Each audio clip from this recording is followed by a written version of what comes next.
कि ये कितना बड़ा पाप है। बड़े भाई के विवाह के पहले छोटा भाई विवाह कर ले तो बहुत बड़ा दोष लगता है, प्रायश्चित्त होता है। तो भगवान को तो विवाह करना ही है, लेकिन पहले बलदाऊ भैया का हो। तो बलदाऊ भैया का विवाह पहले हुआ।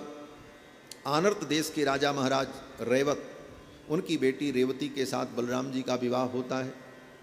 अपनी कन्या के विवाह के लिए श्री महाराज रैवत वर ढूंढ रहे थे, कहीं कोई वर नहीं मिला तो ब्रह्मा जी के पास पहुंच गए। ब्रह्मा जी से कहा, आपने सृष्टि में मेरी कन्या के लिए कोई दूल्हा बनाया? तो ब्रह्मा जी ने कहा, चले जाओ द्वारिकापुरी में वसुदेव जी के पुत्र जो बलराम हैं उनके साथ विवाह कर दो। आए महाराज बलराम जी के पास। अब महाराज रैवत तो सतयुग के थे और ये द्वापर की लीला। उस समय मनुष्यों की लंबाई आयु सब विशिष्ट होती थी। अब रेवती इतनी लंबी, बलराम जी इतने छोटे, गुल्ली डंडा जैसे। अब वो ब्याह कैसे फिट बैठे? बोले ब्याह तो इन्हीं से होना है। ब्रह्मा जी ने कहा। तो बलराम जी ने सोचा ये ब्याह तो लोग क्या कहेंगे, महाराज कन्या इतनी लंबी और दूल्हा इतना छोटा। तो बलराम जी ने कहा, हम अपने साइज का इनको बना लेंगे। और बलराम जी ने क्या किया? बोले बलराम जी ने अपना हल उठाया और रेवती के गले में लगा करके ऐसे खींचा, तो खींच करके एकदम अपने साइज का कर दिया। रेवती जी भी उतनी बड़ी हो गई। बोलो वृंदावन बिहारी लाल की। श्री बलराम जी का जो हल है वो उनका आयुध है और उसी हल से वो सब कुछ करते। उनका हल दुनिया की समस्त समस्याओं का हल है। वो हल ही नहीं है, समस्त समस्याओं का हल है। कोई भी काम हो, बलराम जी अपने हल से ही सब समस्याओं का हल निकाल लेते। चाहे युद्ध हो, चाहे मार करना हो, कुछ भी हो। रेवती के गले में लगा करके इसे नीचे खींचा। रेवती जी उनके समकक्ष हो गई, और समकक्ष नहीं, बलराम जी से 4 अंगुल कम छोटी हो गई। और फिर बलराम जी का रेवती जी के साथ विवाह संपन्न हुआ। बोलो श्री रेवती रमण भगवान की। इसके बाद भगवान का विवाह होता है। कुंडिनपुर के महाराज भीष्मक की बेटी रुक्मिणी के साथ भगवान का विवाह होता है। कुंडिनपुर के महाराज भीष्मक अपनी बेटी का विवाह, रुक्मिणी का विवाह भगवान के साथ चाहते थे। रुक्मिणी भी चाहती थी मेरा विवाह कृष्ण के साथ हो, लेकिन उनका भाई रुक्मी वो चाहता था कि मैं अपनी बहन का विवाह शिशुपाल के साथ करूं। और घर के लोगों का विरोध करके रुक्मी ने अपनी बहन का विवाह शिशुपाल से तय कर दिया। शिशुपाल बारात सजा करके आ गया। रुक्मी को मालूम था कि कृष्ण कुछ भी कर सकता है, इसलिए रुक्मिणी की सुरक्षा के लिए कई राष्ट्र की सेनाएं लगाई गईं। जरासंध की सेना, दुर्योधन की सेना, शिशुपाल की सेना, रुक्मी की सेना, कई राष्ट्र की सेनाएं केवल रुक्मिणी की सुरक्षा के लिए लगाई गई थीं कि कहीं कृष्ण हरण न कर ले। इधर रुक्मिणी ने देखा कि मेरा विवाह अगर शिशुपाल से हो जाएगा तो मेरा तो धर्म नष्ट हो जाएगा। रुक्मिणी ने एक पत्र लिखा और पत्र लिख करके ब्राह्मण को दिया और कहा, ये पत्र ले जा करके गोविंद को दे देना। ब्राह्मण देवता पत्र लेकर के आए हैं, भगवान श्री कृष्ण को दिया। भगवान ने कहा, किसका पत्र है? ब्राह्मण ने कहा, ये कुंडिनपुर की राजकुमारी ने आपको पत्र दिया। भगवान ने कहा, पढ़ करके सुनाओ, इसमें क्या लिखा है? ब्राह्मण ने कहा, महाराज ये आपका व्यक्तिगत पत्र है, इसको मैं कैसे पढ़ सकता हूं? तो भगवान ने कहा, नहीं, आप पढ़ करके सुनाओ। बार बार जब भगवान ने कहा तो ब्राह्मण देवता पढ़ करके सुनाने लगे। भगवान भी पढ़ सकते थे। भगवान का व्यक्तिगत पत्र था, रुक्मिणी ने लिखा था। लेकिन भगवान ने ब्राह्मण देवता से कहा कि आप पढ़ो। क्यों? बोले ये ब्राह्मण देवता जब पढ़ेंगे और रुक्मिणी की भावना को, रुक्मिणी की कामना को मैं ब्राह्मण के मुख से सुनूंगा तो ब्राह्मण का वचन सत्य हो जाएगा, रुक्मिणी की कामना सत्य हो जाएगी, रुक्मिणी का मनोरथ पूर्ण हो जाएगा। इसलिए कहा कि आप पढ़ करके सुनाओ। अब ब्राह्मण देवता पढ़ करके सुनाने लगे। पत्र में रुक्मिणी ने लिखा था कि हे गोविंद, श्रुत्वा गुणान् भुवन सुंदर शृण्वतां ते निर्विश्य कर्ण विवरैर्हर्तोंगतापम रूपम दृशाम दृश्यमताम अखिलार्थ लाभ त्वय्यच्युता विशति चित्रमपत्रपम में। हे गोविंद, मैंने आपको देखा नहीं है, लेकिन आपके गुणों को हमने सुना है। हे भुवन सुंदर, मैंने अपना चित्त, अपना मन आपको अर्पित कर दिया है और आज मैं निर्लज्ज होकर, निरपत्र होकर आपको पत्र लिख रही हूं। निरपत्रपम में मुझे ऐसा नहीं करना चाहिए, लेकिन फिर भी मैं आज अपने लज्जा का त्याग करके आपको पत्र लिख रही हूं। आप आओ और मेरा पाणी ग्रहण करो। किस विधि से? रुक्मिणी ने पत्र में लिख दिया कि माम राक्षसेन विधिनोद बहवीर्य शुल्काम, राक्षस विधि से आप मेरा पाणी ग्रहण करें। राक्षस विधि क्या है? बोले राक्षस विधि का मतलब जैसे राक्षस लोग काम करते हैं वैसा काम किया जाए? बोले नहीं, राक्षस विधि का नाम है। विवाह की कई विधियां हैं। 8 प्रकार के विवाह का जो वर्णन है, उस 8 प्रकार के विवाह में एक राक्षस विधि है। राक्षस विधि केवल क्षत्रियों के लिए होती। और कब होती है?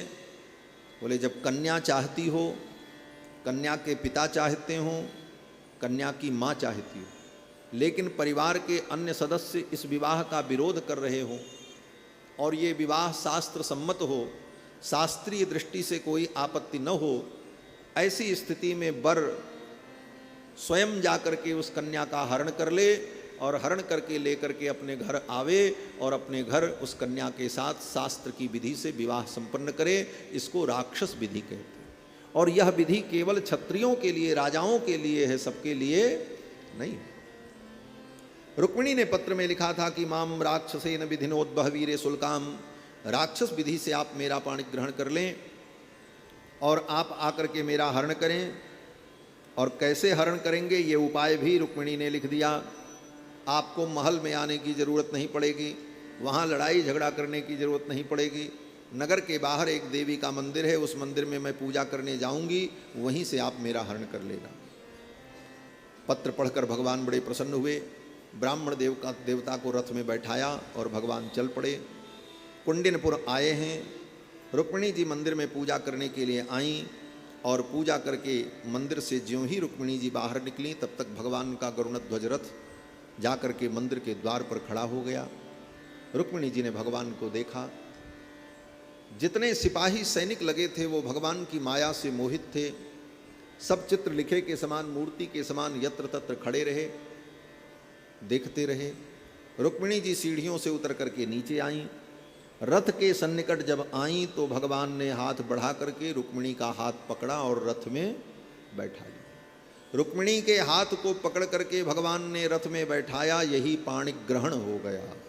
रुक्मिणी के पाणी को भगवान ने ग्रहण किया, पाणी ग्रहण हो गया। रुक्मिणी को रथ में बैठाकर भगवान लेकर के चल पड़े।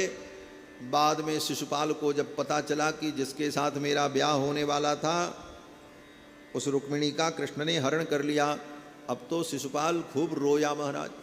हल्दी वल्दी लगा करके बैठा था सज धज करके कि ब्याह होगा, लेकिन ब्याह तो नहीं हुआ। दुल्हन ले गए लक्ष्य निवासा। दुल्हन को लेकर के तो भगवान चले गए।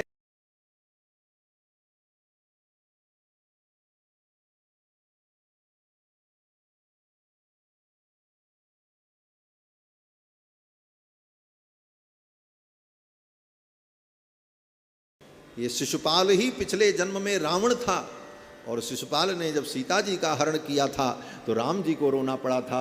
राम जी ने कहा मैं इतना बड़ा अपराध नहीं करूंगा कि तुम्हारी पत्नी का हरण करूं, लेकिन होने वाली पत्नी का हरण जरूर करके तुमको इस दुख का मैं अनुभव कराऊंगा। और आज शिशुपाल जब बिलख बिलख करके रो रहा था तो भगवान बड़े प्रसन्न हो रहे थे। जैसी करनी वैसा फल, आज नहीं तो कल, आज नहीं तो कल वो फल तो मिलेगा ही मिलेगा। अवश्यमेव भोक्तव्यम कृतम कर्म शुभाशुभम ना भुक्तम क्षीयते कर्म जन्म कोट शतैरपि। आप जो कर्म करोगे उसका फल मिलेगा, आज नहीं तो कल मिलेगा। शिशुपाल बहुत रोया। रुक्मी ने कहा मित्र चिंता मत करो, मैं अपनी बहन को छुड़ा करके लाऊंगा और तुम्हारे साथ ब्याह करूंगा, मैंने वचन दिया है। अगर मैं उसे लेकर के नहीं आया तो नगर में मुंह नहीं दिखाऊंगा। चल पड़ा। रास्ते में जाकर के भगवान कृष्ण को रोक लिया, घेर लिया। वहां युद्ध हुआ और फिर भगवान ने रुक्मी को भी खूब मारा। मारने के बाद पटक करके तलवार निकाल करके उसका गला काटने जा रहे थे भगवान। रुक्मिणी ने हाथ पकड़ लिया। रुक्मिणी ने कहा हे नाथ, कुछ भी हो ये मेरा भाई है, इसे छोड़ दो। रुक्मिणी के कहने पर भगवान ने शिशुपाल वो रुक्मी को छोड़ दिया, लेकिन उसके सिर के बाल बना दिए। अपनी तलवार से उसकी खोपड़ी के बाल को छील करके 5 जगह चोटी छोड़ दी और उसकी पीठ पर एक लात मारी ठाकुर जी ने और कहा चला जा, यहाँ से दिखाई मत पड़ना। जो संबंध था उस संबंध का उच्चारण भी भगवान ने किया, शालिग्राम संबंध। बोले यहाँ से चला जा, दिखाई मत पड़ना। तो उसको विदा कर दिया और भगवान रुक्मिणी जी को लेकर के द्वारिका में आ गए। अब तो द्वारिका में परम आनंद हुआ। रुक्मिणी जी के साथ भगवान को देख करके द्वारिकावासी परम आनंदित हुए। पूरी द्वारिकापुरी को दुल्हन के समान सजाया गया और रुक्मिणी जी को सुंदर दुल्हन के वेश में सखियों ने सजाया, श्रृंगार किया। कन्हैया को दूल्हा वेश में सजाया। दिव्य मंडप का निर्माण हुआ, सहनाइयाँ बजीं और बड़े धूमधाम से कृष्ण भगवान की बर यात्रा बारात निकली और द्वारिकापुरी में ही भगवान का रुक्मिणी जी के साथ विवाह संपन्न होता है। बोलो श्री रुक्मिणी कृष्ण भगवान की। देखो कृष्ण भगवान का विवाह तो बहुत बढ़िया हुआ रुक्मिणी जी के साथ, लेकिन कोई कन्यादान करने वाला नहीं था। राक्षस विवाह में कन्यादान नहीं होता। क्यों? बोले वर स्वयं कन्या का हरण कर लेता है, इसलिए कन्यादान की जरूरत ही नहीं पड़ती। और सच्चाई तो ये है कि कृष्ण भगवान के बहुत विवाह हुए, 16,108 विवाह भगवान के, लेकिन किसी भी विवाह में कृष्ण भगवान को ये सौभाग्य नहीं मिला कि वो दुल्हा बनकर के ससुराल गए और सारी सरहज उनकी आरती उतारें और गीत गावें और वो उत्सव हो, वो आनंद हो। ये सुख कृष्ण भगवान को नहीं मिला। ये सुख तो हमारे राम जी को मिला महाराज। एक ही विवाह हमारे राम जी का हुआ अयोध्या में, लेकिन राम जी का विवाह अद्भुत हुआ महाराज। सारी सरहज ने कितना दुलार दिया, कितना स्नेह दिया, कितना आनंद हुआ। केवल राम जी के विवाह की कथा 9 दिन तक होती है। विवाह में कितनी विधियां हुई, कितने उत्सव हुए। कृष्ण भगवान के विवाह में तो किसी को हंसने का और आनंद लेने का मौका ही नहीं मिला। क्यों? बोले कहीं लात चल रही है, कहीं घूंसा चल रहा है, कहीं साले साहब की खोपड़ी फूट रही है, कहीं कुछ हो रहा है। विवाह में केवल मार काट मची कृष्ण भगवान के विवाह में। आनंद तो राम जी के विवाह में हुआ महाराज। और राम जी के विवाह में जो आनंद मिथिलावासियों ने अनुभव किया, दुल्हा सरकार का जो दुलार किया, वो किसी भी अवतार